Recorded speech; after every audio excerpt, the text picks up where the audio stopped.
Amém, queridos. Obrigado por essa acolhida tão abençoada. Eu corto pela... Ele falou muito, viu, irmãos? Ele está emocionado. Eu sou só um vaso, mais nada, só um pequeno vaso de barro que eu tento fazer não atrapalhar o Espírito. Só isso, né? E que Deus me ajude a ser esse instrumento dele nessa noite nas vidas de vocês. Amém? Só o que eu quero é compartilhar um pouco da palavra de Deus, do que Deus tem me ensinado nesse tempo, e que eu creio que o Senhor vai falar ao teu coração também. Então vamos estar abertos ao que Deus tem para nos ministrar. Amém? Como ele já disse, o pastor Diego já disse, eu sou um servo de Deus, não sou de tão longe. Eu nasci mesmo em Araxá, mas vim me criar em Formiga, né? Toda a minha face de infância mesmo, só não nasci, mas infância, adolescência, juventude, foi em Formiga, onde pela misericórdia de Deus, Deus converteu a minha mãe na Assembleia de Deus, e ela foi criando 6 filhos no caminho do Senhor.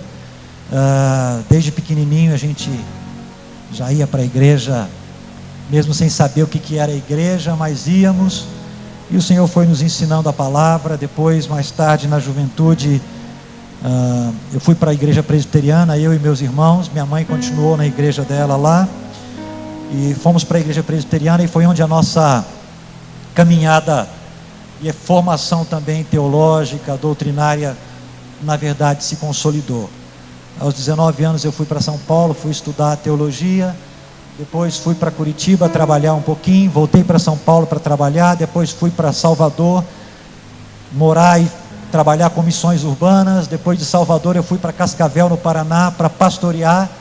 Lá eu me casei com uma gaúcha e nasceu nossa filha. Depois fomos para Foz do Iguaçu, um pouco mais à frente, e ficamos lá 14 anos. Nasceu nosso filho, e de lá nós fomos para o Rio de Janeiro, onde estamos há 8 anos. Então eu não sei mais o que eu sou, se eu sou mineiro, carioca, paulista, sei lá. Então eu acho que eu já nem falo muito mais como mineiro, né? Então, mas gosto de um pão de queijo, uai, não, é bom demais, né? Então, e o uai não tem como, escapa, né? O uai e o trem, não tem jeito não, viu, gente? Passa o tempo, você vai para onde for, o uai e o trem vai junto. Uai, né?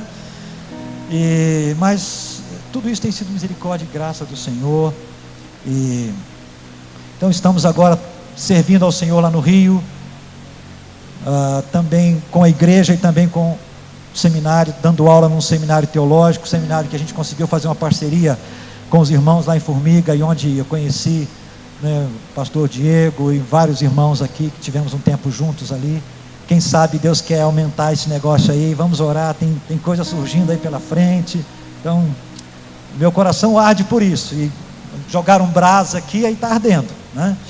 Muito bem, irmãos, eu quero compartilhar com vocês um pouco da palavra. E se você que está aí atrás quiser chegar mais perto de mim aqui, pode chegar. Eu joguei um perfume hoje, um perfume que eu ganhei da minha esposa, ela que escolhe, então ela tem bom gosto, pelo menos eu acho, né? Então se você quiser chegar mais perto, eu gosto de falar olhando no olho. Nós temos olhos aqui que estão bem longe, não vou conseguir olhar muito no olho, assim, porque aí eu olho no olho e vejo se a pessoa está, né? Brincadeira, tá, queridos? Mas eu quero compartilhar com você um pouco da palavra. E quantas vidas você tem? Quantas vidas você tem? Eu sei que você não é gato, então não adianta falar que tem 7, né? Eu nem sei se gato tem 7 vidas também, né? Mas dizem isso, mas deixa para lá. Quantas vidas nós temos? Quantas vidas nós temos? Por que eu estou perguntando isso? Porque claro que eu e você sabemos que nós só temos quantas vidas? Dá para contar no dedo de uma mão só, né? Num dedo de uma mão só. Nós só temos uma vida aqui. Então tudo que nós pensarmos em viver, tudo que nós quisermos viver, vai ter que ser em quantas vidas? Nessa única vida, não é verdade? Agora, você consegue viver tudo que você gostaria de viver até aqui? Você pode dizer assim: olha, até aqui eu tenho conseguido viver tudo que eu gostaria de viver. Eu não faria nada de novo. Tudo que eu faria, eu faria tudo novamente, não faria diferente. Tudo que eu fiz até agora eu faria como eu tenho feito até aqui.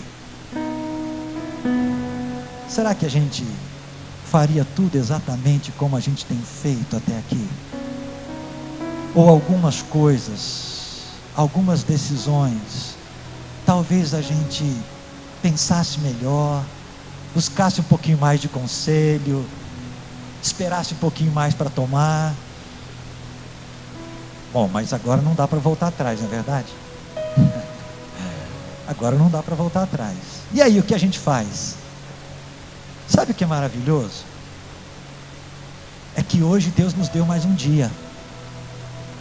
E pela misericórdia e graça dEle, eu creio que amanhã o Senhor também nos dará. E assim, até quando a misericórdia dEle for, né, grande sobre nós.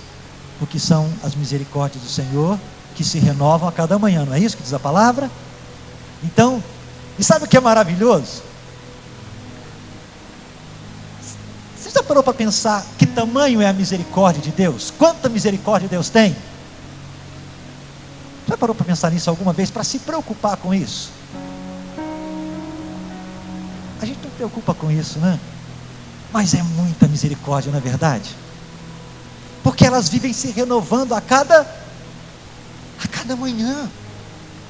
E a cada manhã que essas misericórdias se renovam, o que é que o Senhor está dizendo para mim e para você? Mais um dia. Mais um dia. Mais uma oportunidade. Mais um novo tempo. Amém? E eu quero meditar com você numa palavra. Nós vamos ver sobre a vida de um homem. Eu não sei se o pastor Diego tem falado com vocês aqui sobre esse homem.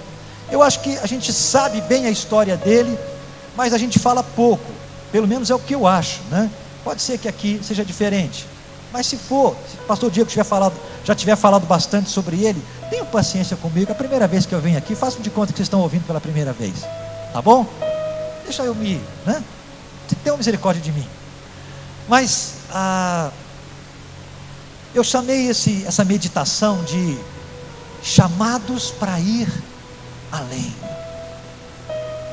Chamados para ir além. Quando eu perguntei quantas vidas nós temos, irmãos, tudo que nós decidimos fazer nessa vida vai ser agora. E é tempo de decisão. É tempo de decisão. É tempo, guarda essa palavra, é tempo de decisão. Hoje. Na história, se a gente vai estudar um pouco da história, a gente vai ver várias pessoas que fizeram diferença no seu tempo. Pessoas que a gente vai lendo, vai estudando sobre eles, a gente vai vendo que são pessoas que pensaram para além do seu tempo. Pessoas que pensaram grande, que realizaram grande, né? Você já ouviu, por exemplo, alguma vez falar de George Washington Carver? George Washington Carver. Já ouviu falar dele? Carver. O Carver não é o presidente, porque tem o presidente americano, George Washington, mas o Carver, George Washington Carver. Sabe aquele menino que você não dá nada por ele? Sabe aquele menino que você não dá nada por ele? Primeiro, olha a vida do menino. Nasceu na década de 30, 40 do século passado, no interior dos Estados Unidos, numa região extremamente escravagista. Então, e ele era negro. Quando ele nasce, o pai dele morre. Fica a mãe e ele. O fazendeiro, o pai morreu, ele pegou, falou: o que eu vou ficar fazendo com essa mulher e esse menino aqui na fazenda? Não vai me dar nada. Pegou a mãe, vendeu para um outro fazendeiro, e pegou o Jorge, foi para outro fazendeiro e falou: você quer trocar esse menino comigo? Quero. Foi trocado por um cavalo, foi embora para outra fazenda. Aí você pega um menino desse, o que vai dar esse menino? O que vai dar esse menino? Menino, 8, 9 anos já. Não era para ser um menino revoltado com a vida, com tudo. Sabe uma coisa? Perdi meu pai, olha, minha mãe foi vendida para uma outra fazenda, não sei onde é que está minha mãe, não perdi minha família completamente, e ainda fui trocado por um cavalo. Mas na fazenda que esse menino foi, uma das pessoas que lá daquela fazenda lia a Bíblia. E o George Washington começou a ler a Bíblia, aprender a ser alfabetizado pela Bíblia. E começou a conhecer a palavra. Gente, esse menino se tornou um homem. Ele se tornou engenheiro de alimentos. A gente já vê muito falar de engenharia civil, engenharia elétrica, engenheiro de alimentos. Agora ficou mais popular essa, né? Engenheiro de alimentos, ou seja, pessoas que trabalham com sementes para novas sementes, descobrir novos usos para a semente. E esse camarada, se você vai na internet buscar informação sobre ele, você vai encontrar. Ele descobriu mais de 200 usos. Eu sei que tem alguém aqui que faz uso disso aqui, não é? Ele descobriu mais de 200 formas que você pode usar o amendoim. Poxa, usar o amendoim para mais de 200 utilidades. Você já conseguiu pensar no amendoim para mais de 5 ou 6? Paçoca, né? O que mais? Como é que é o nome do docinho maravilhoso que eu comi hoje na casa, né? Como é que é? Cri-cri. Trem bom esse cri-cri, né? Pé de moleque. Se a gente somar aqui, vai dar o quê? Vamos lá, umas 10. Você conseguiria pensar mais de 20? Gente, pois esse menino conseguiu pensar mais de 200. Ele foi chamado na época no Senado americano para que ele falasse um pouco sobre essa descoberta tão maravilhosa. Como é que ele conseguiu descobrir tanta forma de se usar o amendoim? Sabe qual foi a resposta dele diante dos senadores americanos? Perguntaram para ele: doutor George Washington. Ele virou doutor em alimentos. Doutor Jorge, como é que o senhor descobriu tanta forma de se usar o amendoim? Sabe qual foi a resposta dele? Na Bíblia. Aí o senador olhou para ele e falou assim: não, o senhor está brincando comigo, porque a Bíblia nem fala de amendoim. Vocês já acharam amendoim na Bíblia? Eu não, também não. Mas sabe qual foi a resposta dele? Ele falou: a Bíblia não fala do amendoim, mas ela fala de quem criou o amendoim. E eu perguntei para ele, e ele me falou para que servia o amendoim. E eu fui lá e escrevi tudo, está aí. Esse menino é um homem, obviamente já falecido, né? Se tornou um engenheiro de alimentos. Alguém que não ficou no esquecimento. Alguém que preferiu fazer o que da sua vida? Fazer diferença. Fazer diferente. Você tem uma Bíblia na mão aí, não tem? Qual é o nome que está na tradução da sua Bíblia? Qual é o nome do irmão que está aí a tradução? Alguns dizem que ele foi padre. Ele não foi padre não, viu, queridos? Como é que é o nome dele? João Ferreira de Almeida. Ele era um português. Sabe com quantos anos esse João Ferreira se converteu? Com 14 anos de idade ele se converteu. Foi levado para morar na Indonésia. Sai do interior de Portugal, vai para a Indonésia. Com 16 anos de idade, ele se converte aos 14. Aos 16, 2 anos depois, sabe o que é que ele começa a fazer? traduzir a Bíblia para o português. Sabe essa Bíblia que você tem na mão aí, traduzida para o português?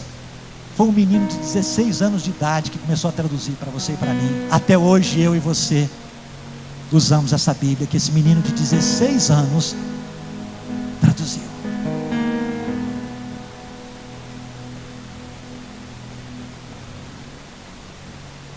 Irmão, você foi chamado para ir mais além. Amém? Mas por que às vezes parece que a gente não vai conseguir ir mais além? Por que às vezes aparecem tantas situações que querem de alguma forma nos impedir até de pensar na possibilidade de ir mais além? E é aí que eu quero chamar você para a palavra, e eu quero chamar você para a gente ver a vida de um homem, que a gente olha para a vida dele e fala, esse camarada também não tinha razão de ser. Vamos comigo lá no livro de Jó. Vamos comigo lá no livro de Jó. Amém. Vamos lá em Jó. Olha que coisa linda esse homem, o Jó. Eu quero falar um pouco sobre ele, e eu quero falar desse homem que recebeu um chamado de Deus, mas ele passa por situações tão adversas que parecia que essa caminhada com Deus aí era improvável demais. Mas vamos ver primeiro quem era ele. Quem era o Jó? Primeiro capítulo de Jó, aí no primeiro versículo. Havia um homem na terra de Uz, cujo nome era Jó, homem íntegro e reto, temente a Deus, e que se desviava do mal. Nasceram-lhe quantos filhos? Quantas filhas? Então 10 filhos ao todo, né?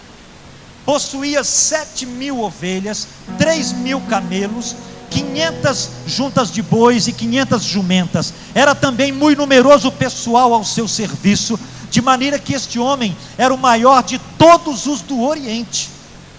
Os seus filhos iam às casas uns dos outros e faziam banquetes, cada um por sua vez, e mandavam convidar as suas 3 irmãs a comerem e beberem com eles. Decorrido o turno de dias de seus banquetes, chamava Jó a seus filhos e os santificava. Levantava-se de madrugada e oferecia holocaustos segundo o número de todos eles, pois dizia: talvez tenham pecado os meus filhos e blasfemado contra Deus em seu coração. Assim fazia Jó de quando em quando? Assim fazia Jó continuamente. Muito bem. Quem era esse Jó? Quem era esse Jó?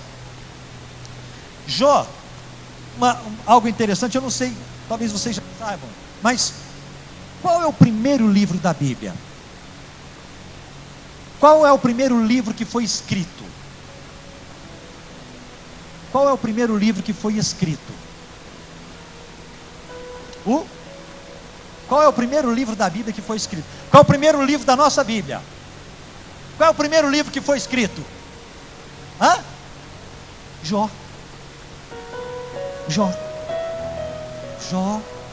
foi o primeiro. Veja bem, Gênesis narra o princípio, mas quando você vai falar do tempo de Jó aconteceu, é o primeiro livro da Bíblia. Olha que interessante. Olha que interessante. Então, por que Jó às vezes é tão difícil de ser entendido por algumas pessoas? E a gente gosta muito de falar de Jó para falar de quê? Quando a gente fala de Jó, a gente fala de que palavra? De quê? De Jó. Jó é sinônimo de quê? Tribulação ou paciência. Você está muito crente, glória a Deus, irmão. A gente não consegue ligar Jó com sofrimento e tribulação, gente, não é? Está certíssimo, né? Porque a tribulação produz paciência, né? Você já foi no resultado. Mas vamos caminhando comigo. Esse livro é o primeiro. Jó, muito provavelmente ele tenha vivido ali no tempo de Abraão, porque todo o contexto do livro de Jó é patriarcal, ou seja, tudo que se fazia em termos de adorar a Deus, de buscar a Deus, era um sistema patriarcal. Por exemplo, você não tem aqui no livro de Jó, você não tem a figura do sacerdote que fazia o sacrifício, você não fala nada do templo de Moisés, não fala nada, por exemplo, do que aconteceu com o povo no Êxodo. Por quê? Porque Jó viveu antes de tudo isso acontecer. É por isso que o livro de Jó não fala sobre isso. O livro. Muito bem. Continuando. Outra maneira que a gente entende que Jó viveu num tempo muito antes é que Jó era muito rico, não era? Mas hoje, quando a gente vai falar de alguém muito rico, como é que a gente como é que a gente conta a riqueza de alguém? Pelo quanto ele tem no banco, pelo dinheiro, né? Pela quantidade de dinheiro, ou de ouro, ou de prata. Mas no tempo de Jó, como é que a riqueza dele era medida? Pelos bens, pela quantidade de bois, né? Olha lá, versículo 3, pela quantidade de bois, de camelos, de jumentos. Então essa época patriarcal era assim que se media a riqueza de alguém.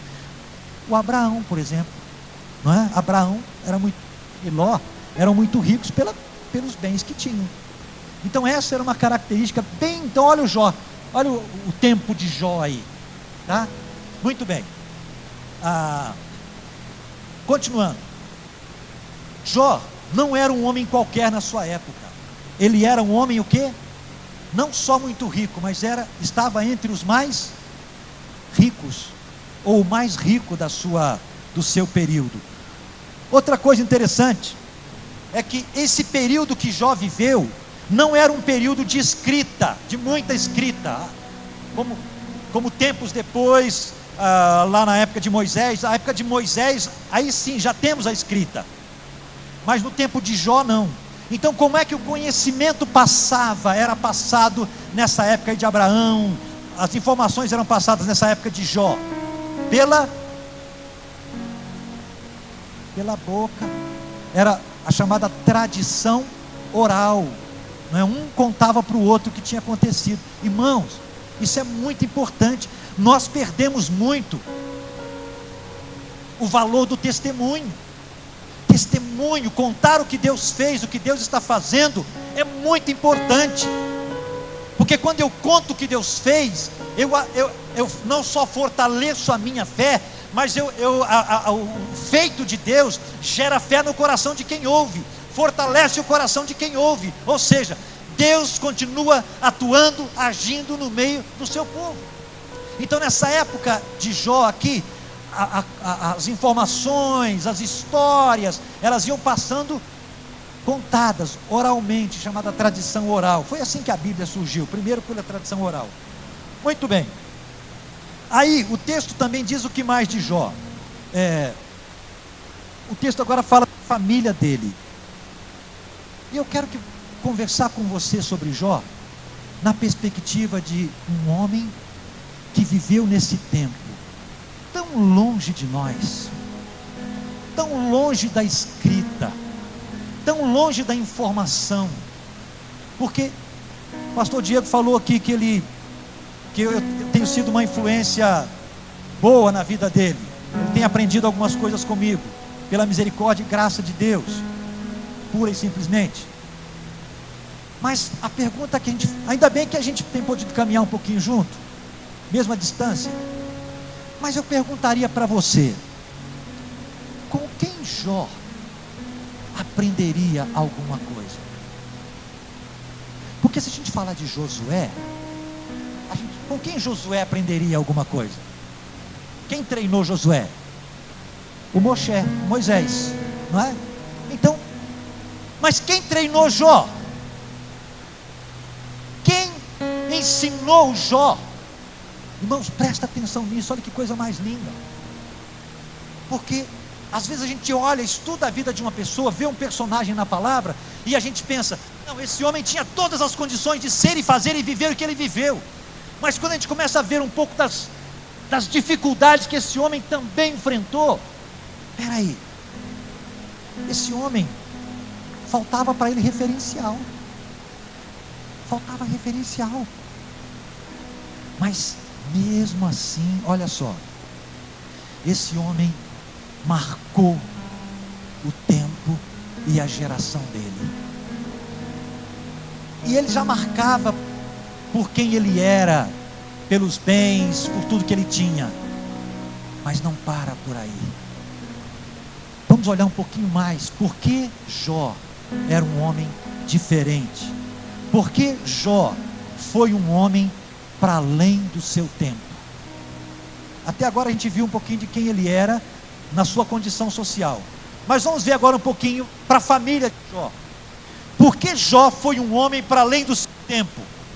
Vamos olhar a relação familiar de Jó naquela época. Olha isso. O texto bíblico diz o quê? A palavra de Deus diz que Jó ele era casado? Era casado. Teve 7 filhos e 3 filhas. E depois nós vamos ver, né, a esposa do Jó também. Então, Jó era casado. A palavra fala que ele era casado com mais de uma mulher? Mais de 2. Mas sabe o que é interessante? Sabe qual é a região que Jó está morando? Região da Arábia. Na região da Arábia, um homem rico, ele podia ter mais de uma esposa. Você sabe até quantas esposas o muçulmano ou o árabe pode ter, desde que ele tenha condições de sustentar? Vocês sabem? Alguém sabe? Vou contar não, né? Melhor não contar, né? Alguém sabe até quantas esposas um homem árabe pode ter, desde que ele tenha condição de sustentar? Hã? Eu não vou contar para vocês. Não vou contar.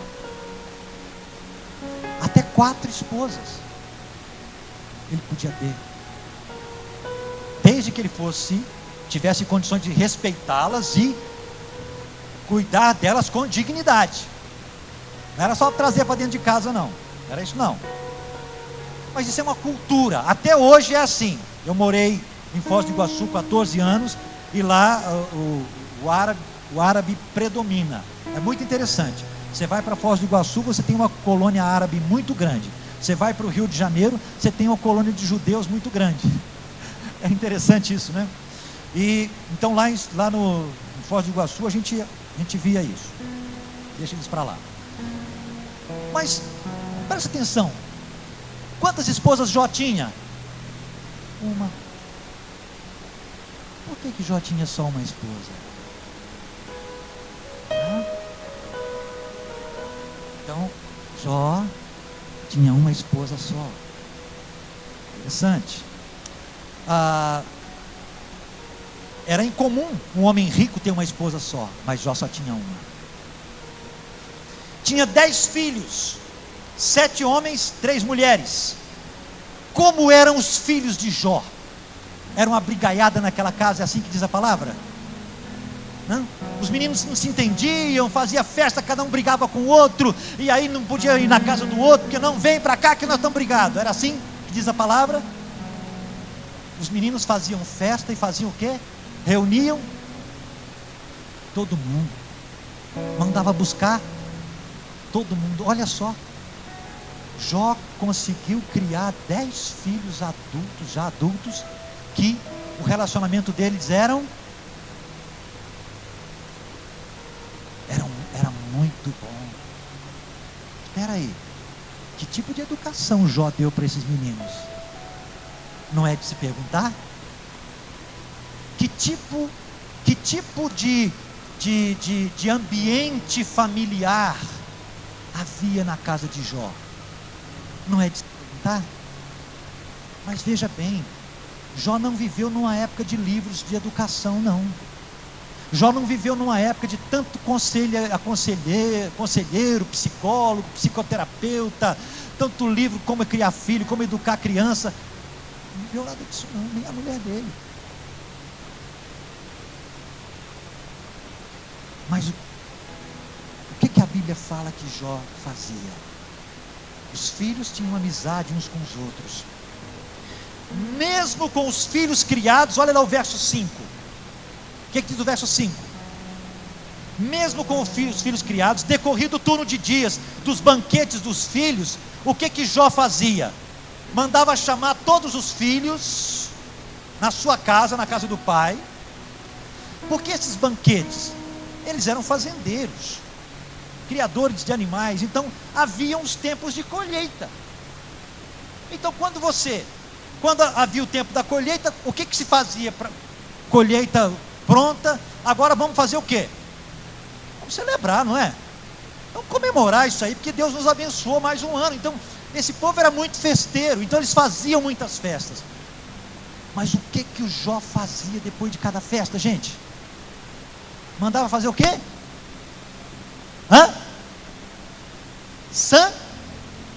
Santificar os filhos. Irmãos, eu estava estudando essa palavra, eu falei, meu Deus, mas como é que esse homem, com quem que esse homem aprendeu isso? Quem que ensinou para esse homem fazer isso?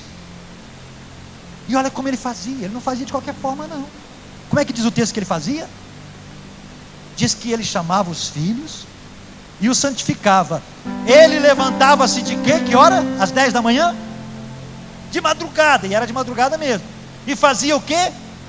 Oferecia holocausto. Holocausto é aquele sacrifício que era oferecido para pedir perdão pelos pecados.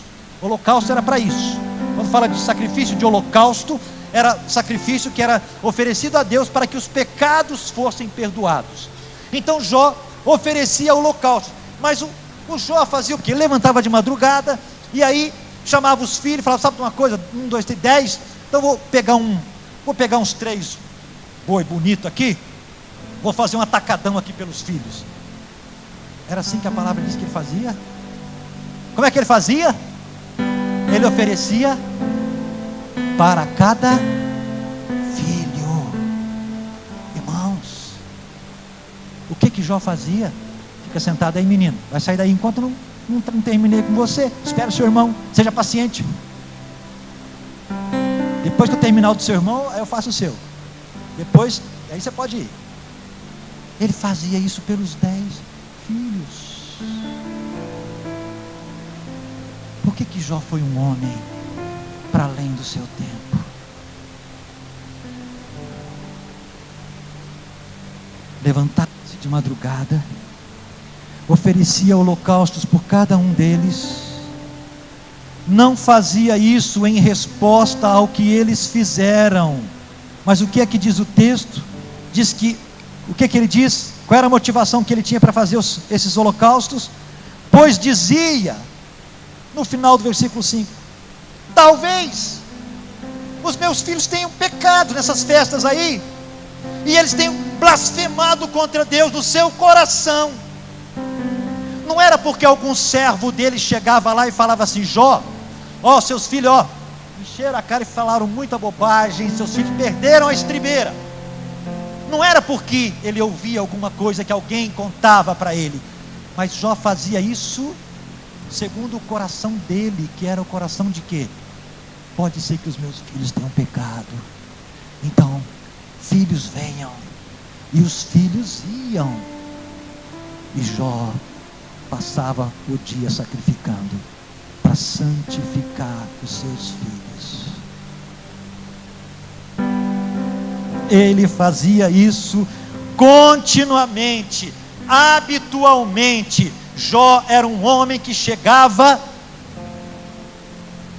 antes na sua responsabilidade como pai. Ele não esperava alguém chegar e dizer assim, fulano, você viu seu filho? Você está sabendo o que seu filho fez? Você está sabendo o que sua filha fez? Não está não? Então eu vou te contar, viu? Jó não esperava ninguém contar para ele. Jó, antes que alguém, antes até mesmo de saber se os filhos tinham pecado, o que ele fazia? Eu vou buscar a santificação dos meus filhos, eu vou interceder por eles. Gente, olha esse homem, nessa época que esse homem viveu, olha como é que ele vivia a relação familiar, olha como ele vivia a relação com os seus filhos, a sua responsabilidade de pai. Jó não esperava chegar o problema, ele chegava antes do problema. Antes do problema. Ai, irmãos, eu tomei uma surra do Jó aqui. Eu tomei uma surra do Jó aqui. Porque quantas vezes, meu filho hoje tem 21 anos, minha filha tem 23. E minha filha está casada agora, casou em dezembro passado. Então, mas quantas vezes eu podia ter chegado antes? Graças a Deus eles nunca me deram grandes trabalhos, mas eu poderia ter chegado antes em algumas situações nas vidas deles, mas eu não estava atento como pai. Eu estava preocupado com outras coisas, que até pareciam justas aos olhos de muita gente, mas quando a gente decide ter filho, nós criamos os nossos filhos para Deus, não é para os homens, não é para os homens, e nem muito menos para nós, queridos. Desculpa dizer isso. Eu casei minha filha em dezembro passado, e ela já ficou lá em Anápolis, e de Anápolis, casada, estão lá no seminário junto com o esposo. De lá eu já sei que ela só vai para frente. Glória a Deus. Quando eu estava casando os dois, eu disse para eles lá no altar, eu disse: eu sei que Deus vai levar vocês para lugares onde vocês nem imaginam, e eu os abençoo. Vão.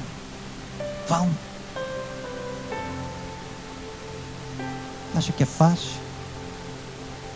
O quarto dela virou meu escritório. Olhar para as fotos dela, tudo da minha menina que eu vi nascer, 3 quilos, 120 gramas, carequinha. Numa manhã de domingo, quando eu estava indo para a escola dominical, eu e minha esposa, e a bolsa rompeu, e a gente teve que fazer assim com o carro, de igreja para hospital. Eu nunca vou esquecer aquela manhã de domingo, porque minha filha não aconteceu, ela veio do Senhor. Tem que ser assim, queridos, tem que ser assim. E o meu filho está indo pelo mesmo caminho,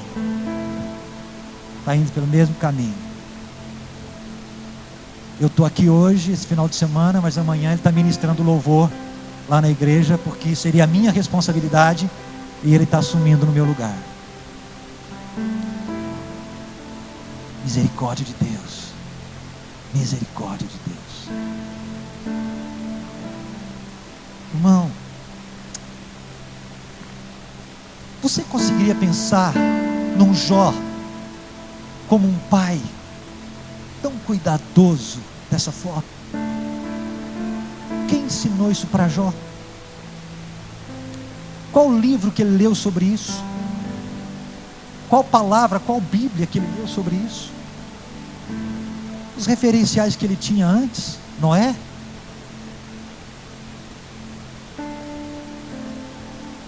Adão e Eva, Caim? Quem eram os referenciais históricos que ele tinha?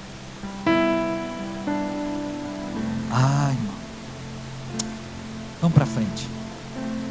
Jó foi um homem para além do seu tempo, porque Jó viveu uma relação familiar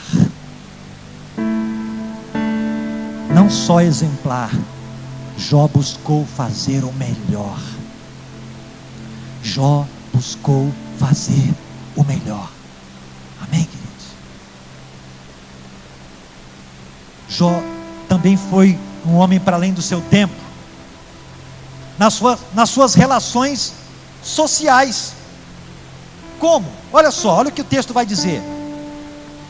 Leia comigo lá no capítulo 4, versículo 3 e 4. Capítulo 4, versículo 3 e 4. Os amigos de Jó estão falando isso. Os amigos de Jó estão falando isso. Ele vai dizer lá, olha só, capítulo 3 e 4. Eis que tens ensinado a muitos. Quem está falando isso é o Elifaz. Jó, eis que você tem ensinado a muitos e tem fortalecido mãos fracas. As tuas palavras têm sustentado aos que tropeçavam, e os joelhos vacilantes você tem fortificado. Aí ele vai falar do sofrimento de Jó. Mas o que é que os amigos de Jó reconheciam nele? Que ele era alguém que não virava as costas para os seus amigos na hora da necessidade. Jó era um amigo presente, era alguém que se podia contar. O testemunho não vinha dos filhos dele ou da esposa, vinha dos amigos de fora. Ele tinha amigos com os quais podia contar. A gente às vezes olha para o livro de Jó e a gente pensa assim, mas esses amigos de Jó, quem tem amigos como Jó tinha, não precisam de amigos. Mas por quê? Porque eles vão conversar com Jó e na conversa eles falam o que está no coração. Embora eles interpretem o sofrimento de Jó de maneira errada, mas eles o fazem de maneira sincera e amorosa. Por quê? Veja bem, nós não vamos ler o texto todo, até porque a hora vai avançando. E o texto diz que quando esses amigos ficam sabendo que Jó tinha sido acometido por todo um sofrimento, o que eles fazem? Eles param tudo que estão fazendo e vão para visitar o Jó. Mas às vezes nós olhamos assim para essa circunstância e a gente pensa assim, tudo bem, é fácil, porque sai dali do bairro A, desculpe, eu conheço pouco país, né? Sair do bairro A, sair do bairro B, sair do bairro C, sair para vir até aqui para consolar um amigo, tudo bem, isso não custa muito. Mas isso na nossa sociedade hoje, não lá. Aqui, esses homens não eram homens quaisquer, eram homens importantes. Então eram homens que, como Jó, também tinham os seus campos, suas famílias, suas responsabilidades, e muito provavelmente fossem homens de influência nas suas regiões. Então eles param tudo o que estão fazendo para ir até onde Jó estava, para fazer o quê? Olha o que o texto vai dizer quando eles chegam lá. Olha lá o versículo 11, quando os amigos chegam e vê o Jó. Olha lá, não é o versículo 11, perdão, é o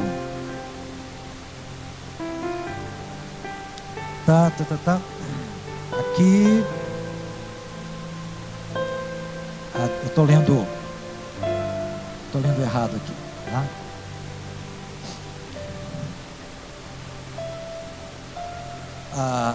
O que é que os amigos vão fazer quando chegam para visitá-lo? Olha lá, o 2:11, não é 1:11, é 2:11. Ouvindo, pois, 3 amigos de Jó todo este mal que havia acontecido a ele, chegaram cada um do seu lugar, eram de regiões diferentes, e eles saem, e eles combinaram de se encontrar e irem juntos até onde Jó estava para consolá-lo. Essa era a intenção deles. Quando eles vão se aproximando de Jó, no versículo 12, eles levantam os olhos de longe, e quando olham para Jó, eles o que? Não reconhecem tamanho o sofrimento de Jó, como ele estava desfigurado. O que os amigos de Jó, o que os amigos fizeram nesse momento? Levantaram os olhos e fizeram o quê? Choraram em alta voz, rasgaram suas roupas, jogaram cinza sobre a cabeça e fizeram o quê? Se aproximaram do Jó um pouquinho só, nem ficaram tão perto, se assentaram e fizeram o que com ele ali? E cada um, rasgando o seu manto, lançava pó sobre o ar, sobre a cabeça. Verso 13: sentaram-se com ele na terra quanto tempo? Quanto tempo? 7 dias e 7 noites, ficaram lá sentadinho do lado dele, fazendo o quê? Quietinho. Gente, isso é amigo. Isso é amigo. Amigo que vem naquela hora que você, sabe, mais precisa. E o amigo pode não saber o que fazer, mas ele senta do seu lado e fica lá, até surgir alguma coisa para me fazer. Mas ele fica com você. Então esses amigos eram amigos, sim. Eram amigos. Jó era um homem que tinha relacionamentos. Tudo indica que esses amigos, que agora estavam sentindo com Jó aquele sofrimento todo, tudo indica que eles também haviam estado com Jó nos seus momentos de alegria, de comemorações. E como eles estiveram em momentos de celebração, eles não iriam abandoná-lo agora no seu momento de dor e perda. Eu não vou ler com vocês, porque o tempo vai rápido, mas é muito interessante você ler, por exemplo, Ezequiel capítulo 14, verso 14 a 20. Você vai ver que Ezequiel, o profeta Ezequiel, vai mencionar Jó. Tiago capítulo 5 também vai mencionar Jó.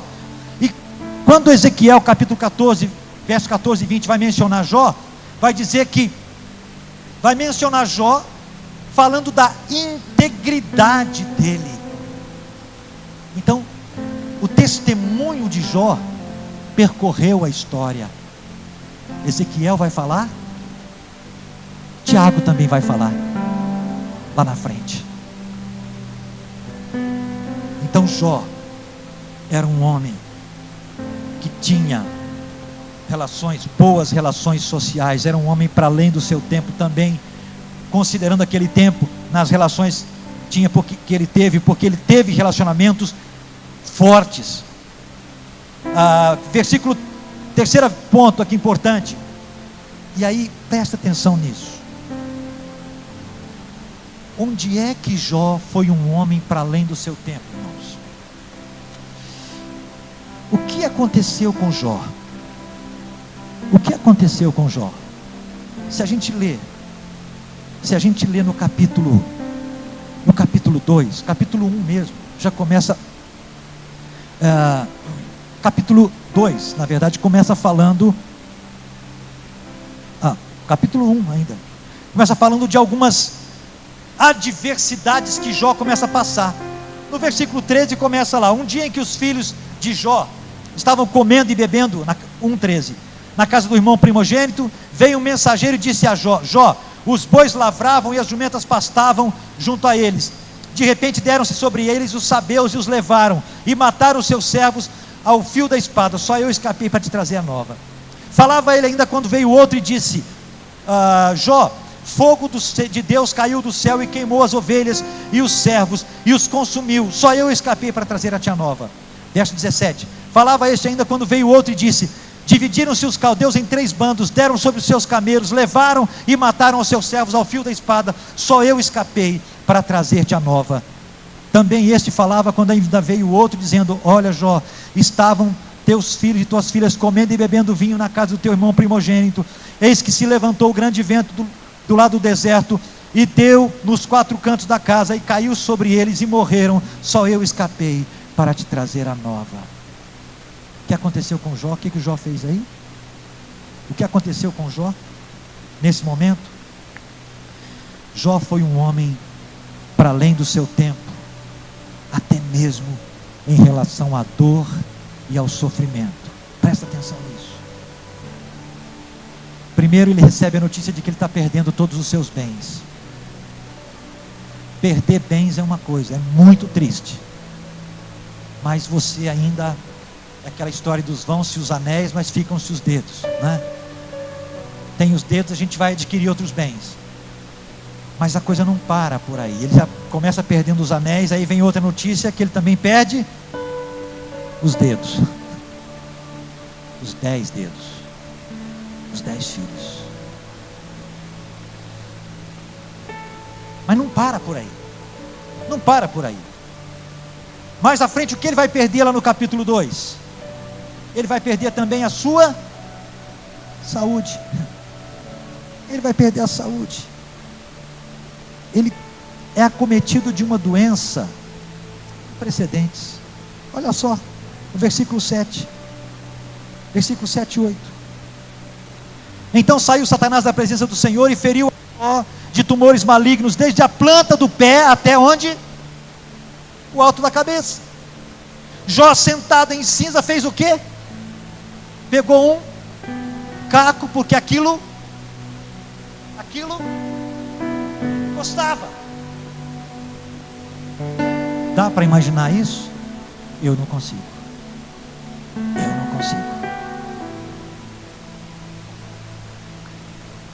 Se a gente tivesse tempo, e eu convido você a ler mais o livro de Jó nessa atenção, você vai ver as descrições da doença de Jó.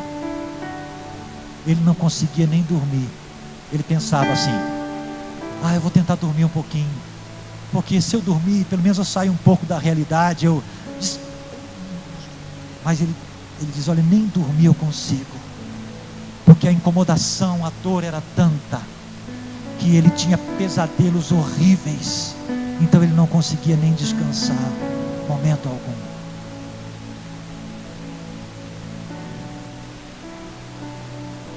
Jó perde os bens, Jó perde os filhos, Jó perde a saúde, numa doença sem precedentes.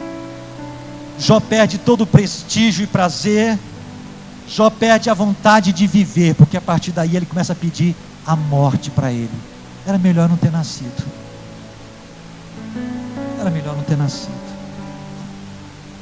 Ele só não perdeu duas coisas. O que é que ele não perdeu? A vida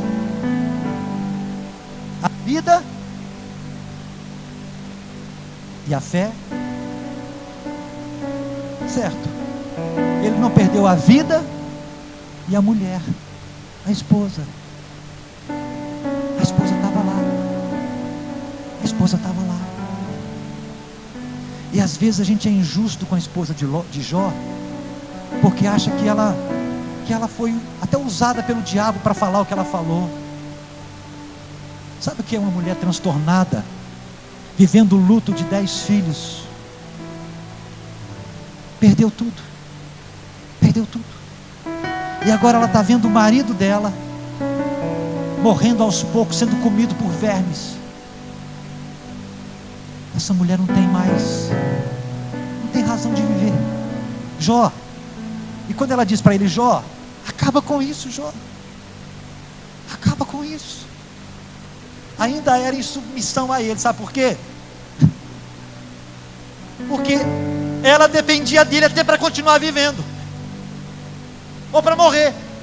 Então ela era submissa a ele. Jó, acaba com a nossa casa de uma vez, acaba com a nossa família de uma vez, Jó. Não dá para continuar vivendo desse jeito. Nós perdemos tudo.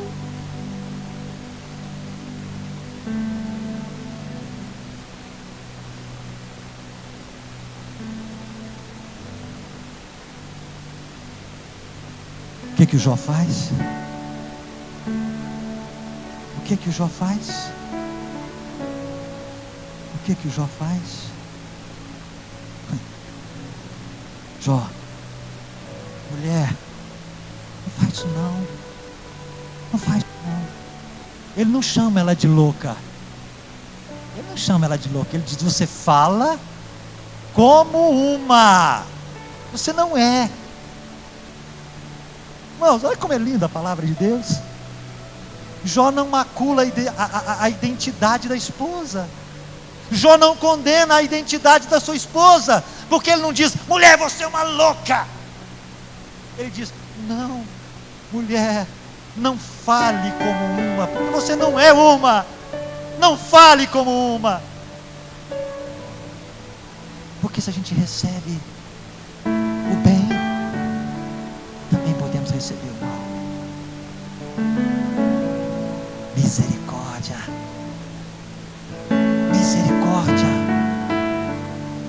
Com quem esse homem aprendeu isso, gente? Com quem esse homem aprendeu isso, queridos? Quem ensinou para ele?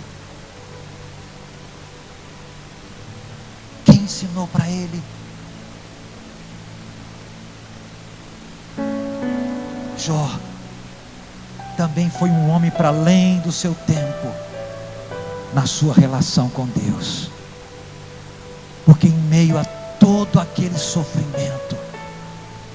Talvez eu e você conheçamos pessoas que saíram correndo e disseram: chega para mim, Deus, deu para mim, não dá mais, não dá mais, não dá mais.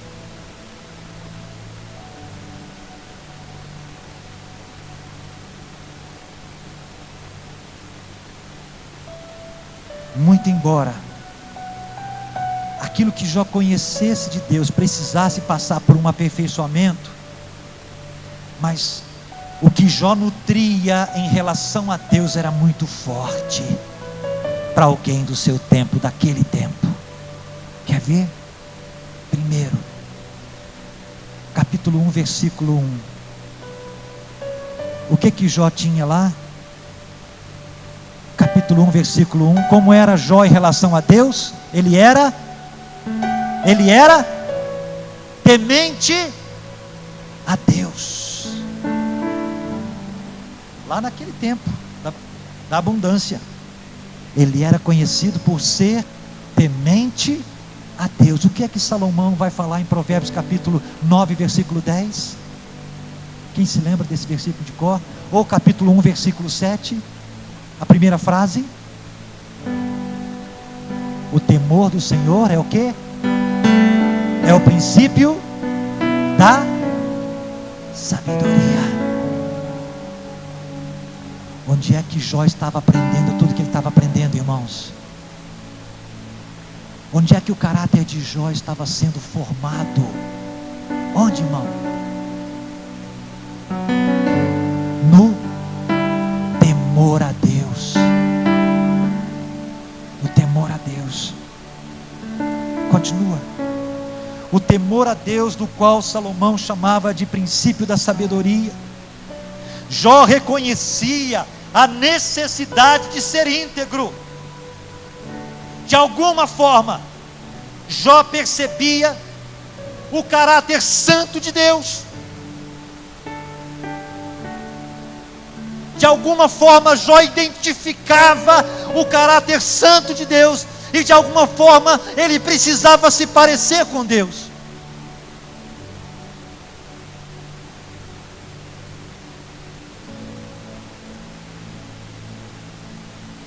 Onde mais?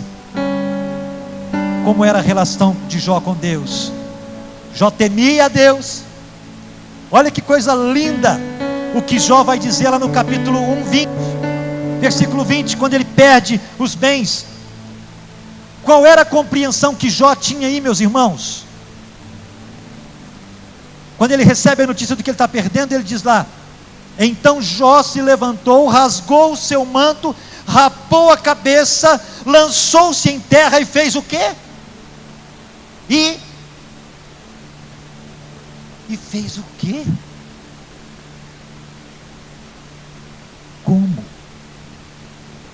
Como, gente, adorar numa circunstância dessa? Como adorar numa circunstância dessa? Só quem passa para saber, não é? Não tem como mensurar, não é verdade? Como você mensura uma coisa dessa? Eu tinha 14 anos de idade.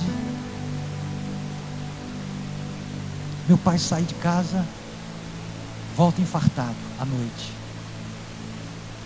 Tem uma crise. Eu era o filho mais velho em casa, embora sejamos 6. Os 2 mais velhos tinham saído, tinham viajado. Minha mãe, desesperada, falou: filho, vai lá, coloca um comprimidinho na boca, debaixo da língua do teu pai, para ver se... Meu Deus, o que eu faço? Sei lá como é que é isso. Tentei fazer o que eu pude fazer. Coloquei o comprimidinho e saí correndo para chamar um vizinho para me ajudar. O vizinho veio e disse: seu pai já foi. Seu pai já foi.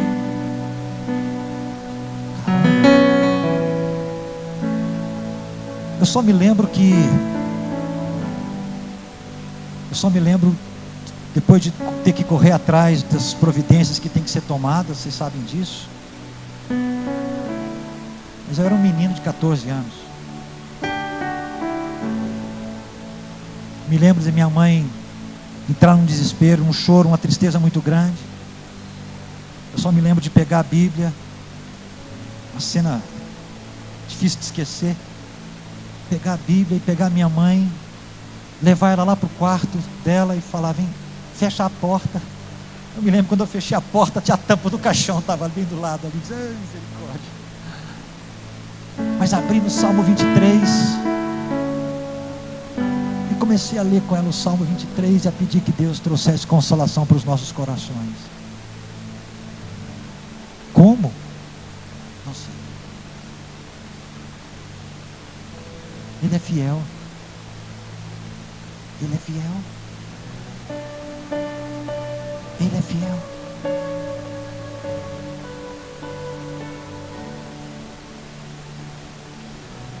Vocês aguentam mais 10 minutinhos?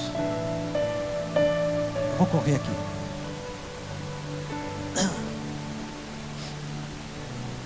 Jó foi um homem para frente do seu tempo, porque na relação dele com Deus, ele temia a Deus. No meio do sofrimento, Jó tinha a compreensão de que tudo o que o homem tem ou possa ter na face da terra pertence a quem? A Deus. O que ele diz lá no verso 21, gente? Depois que ele adora, ele está adorando, ele diz o quê? Nu saí do ventre da minha mãe, e nu vou voltar para lá, eu não vou levar nada. Eu não vou levar nada. Aí ele termina dizendo o quê?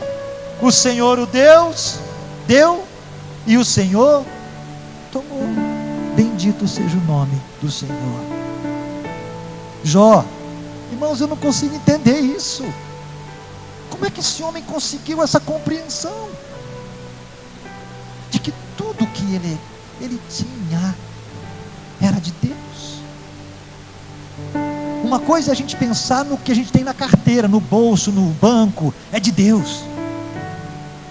Mas eu pensar que os meus filhos, veja bem, os meus filhos também são de Deus. Mas é verdade. Sabe por que os seus filhos são de Deus? Por que os seus filhos são de Deus? Porque você é de Deus.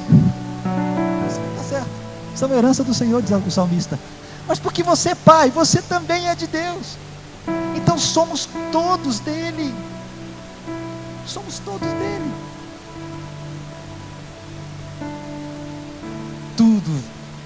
Tudo vem de Deus. Os bens, a vida, a família, a esposa, os filhos, os amigos, tudo vem dele e pertence a ele. Agora, você quer ouvir uma coisa impressionante?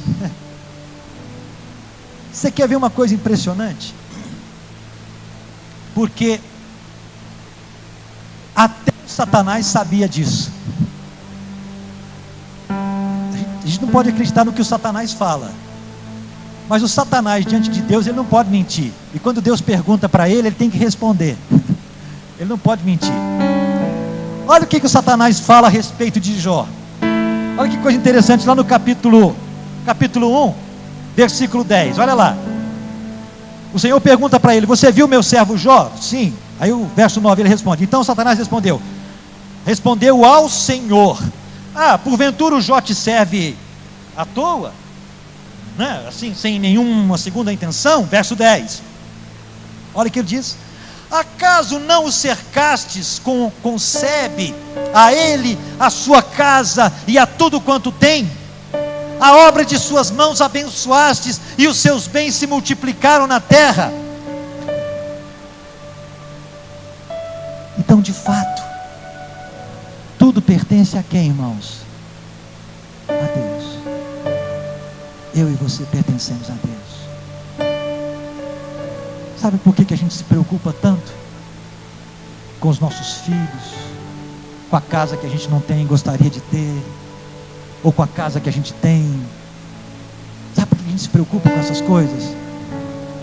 Porque a gente esquece que tudo é de Deus, tudo é dele. E a gente esquece que o homem mais importante que passou por essa terra, de quem que eu estou falando? Qual era a casa que ele tinha para morar? Qual era a casa que ele tinha para morar?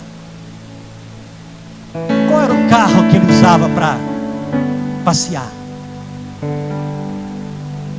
As raposas têm seus buracos, seus covis. As aves dos céus têm o que? Os seus ninhos. Mas o filho do homem, o que ele não tem? Não tem escritura de nada. Né? Ele reclinava a cabeça, ele dormia, ele deitava, mas escritura, cadê o que da sua escritura? Não tem não. Morreu pobrinho, né? Fraco, sem comer direito, esquelético, porque não descansava, porque não dormia, é isso? Não, ninguém tirou a vida dele, ele mesmo se deu. Amém? E para suportar todo o sofrimento que ele suportou até chegar na cruz, ele era um homem muito saudável, senão teria morrido antes.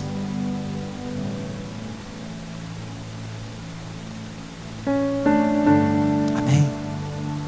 Ah, Jesus, eu vou parar por aqui.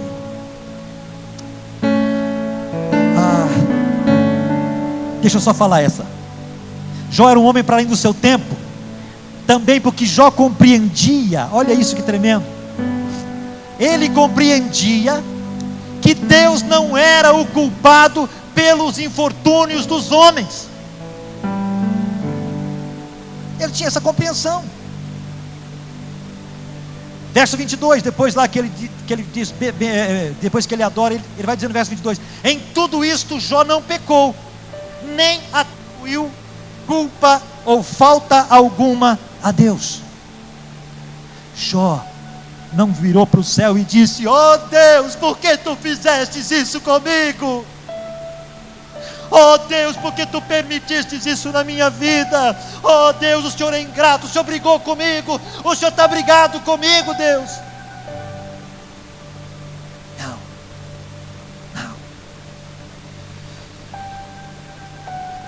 Irmãos, de alguma forma Jó entendeu que quando o pecado entrou lá no mundo, lá com os nossos primeiros pais, aquilo não foi brincadeira não, aquilo foi muito sério.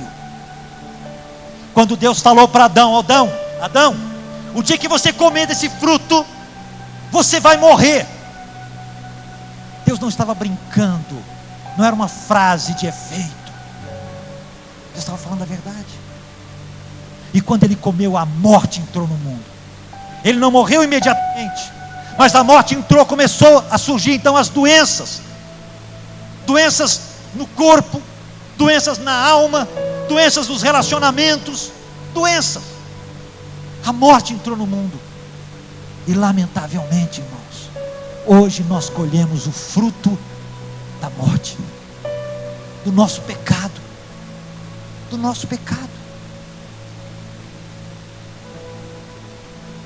mas o que Jó fez? Ele era um homem íntegro, o que ele fez? Não é o que Jó fez, era quem Jó era. Por mais justo que ele procurasse viver, ele ainda era filho do pecado, ele ainda estava sujeito a todas as intempéries da vida. E nós não somos salvos, como Jó também não seria salvo, e Jó pensava isso, até que ele tem que passar por toda essa experiência para entender que ele jamais poderia chegar à presença de Deus pela sua obra de justiça, mas ele precisava de um mediador. Tanto é que ele tem que clamar mais na frente: eu sei que o meu Redentor vive. E é quando Jó começa a compreender isso, que a obra começa a ser feita no coração dele. E aí ele tem que dizer aquela maravilha do capítulo 42. Ah Deus, antes eu te conhecia, antes eu eu te conhecia. Eu ia na igreja, o pastor falava, eu te conhecia. Eu ia na igreja, a gente cantava, eu te conhecia. A gente ia na igreja, tinha testemunho, eu te conhecia. Mas agora, Deus, não é só pelo que eu ouço, agora é pelo que eu vejo. Os meus olhos te veem. Os meus olhos te veem. Agora Jó era esse homem de fato para além do seu tempo. Querido, encerrando, eu olho para a vida de Jó e me pergunto: Deus, como é que esse homem com tão pouco recurso conseguiu te compreender tanto? Como é que esse homem com tão pouco recurso conseguiu te amar tanto?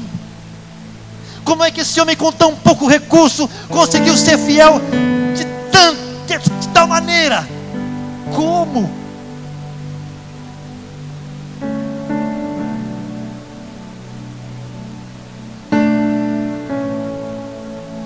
O que nos move, irmãos, a ser o que eu e você somos hoje?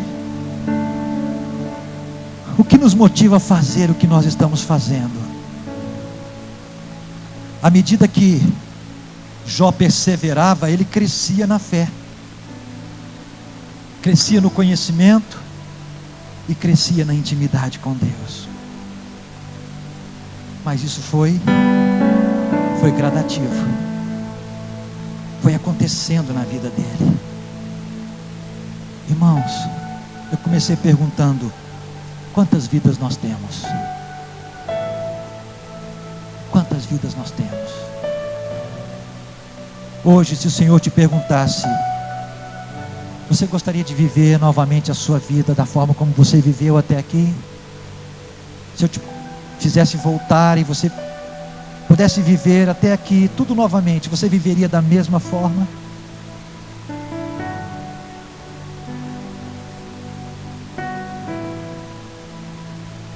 Irmãos, eu e você somos chamados hoje para irmos além do que temos chegado até aqui. Presta atenção, é tempo de irmos além.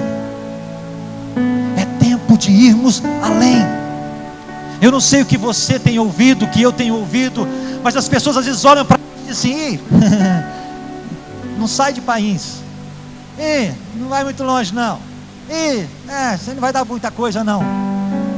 Irmão, não é o que as pessoas dizem que é a última palavra acerca de mim e de você. Não é o que as pessoas têm dito a meu respeito e a seu respeito que é a última palavra que nós temos que ouvir e ficar com ela. O que nós precisamos é buscar a última palavra de Deus. É a última palavra de Deus. Eu e você somos chamados para irmos além. Eu e você somos chamados para alcançarmos muito mais do que alcançamos até aqui. Quando Deus chama Abraão e fala para ele a vocação e o chamado dele, Deus vai dizer para ele: Abraão, anda na minha presença e ser perfeito. Quando Deus chama lá o povo de Israel, Deuteronômio capítulo 18, verso 13, Deus está instruindo o povo com Moisés. O Senhor vai dizer para o povo: perfeito serás para com o Senhor teu Deus. Olha o padrão. Mas ainda bem que isso ficou lá no Antigo Testamento, né? Aí aí a gente vai para Mateus capítulo 5, versículo 48. Jesus está falando com os discípulos. Mateus 5, 48, ele diz assim: portanto, sede vós perfeitos como é perfeito o vosso Pai que está. Então, qual é o padrão de Deus para a minha vida e para a sua vida, querido? Qual é o padrão de Deus para a minha vida e para a sua vida? O que é que Deus espera de mim e de você? Que nós caminhemos rumo a essa perfeição. Amém?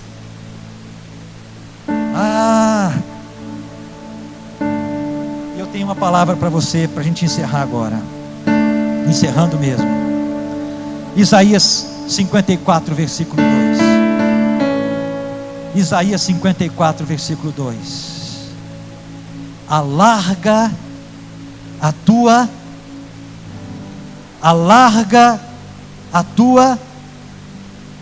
tenda. Alarga a tua tenda. Oh, glória. Você crê que Deus está te chamando para ir muito mais além, meu irmão? Você crê que Deus pode te levar muito mais além?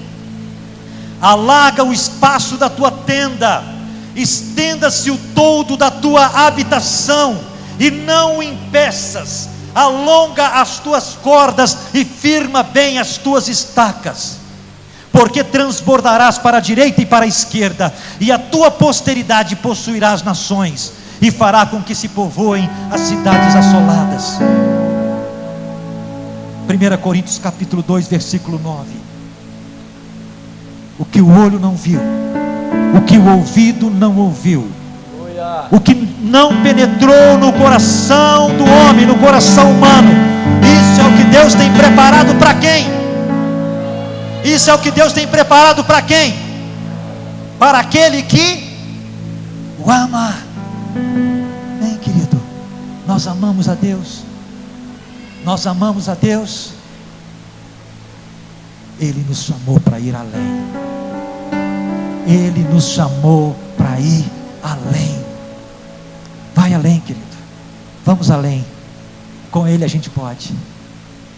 Ah, pastor, mas eu... Não tem mais. Moisés tentou todas as formas para fugir do ir além com Deus, não foi? Moisés tentou arrumar um monte de desculpa. O que Deus falou para ele? Teve uma hora que Deus teve que dizer: Moisés, para de te arrumar. Chega. Vai tirar o meu povo. Amém, queridos? Irmãos, eu falei de Jó. Se Deus pega um homem nessa condição toda, e a vida desse homem fala até hoje para nós, nos ensina até hoje, queridos, Deus tem muito mais para nós. Amém? Deus tem muito mais para a sua vida. Vamos orar? Vamos orar? Você pode ficar em pé no seu lugar?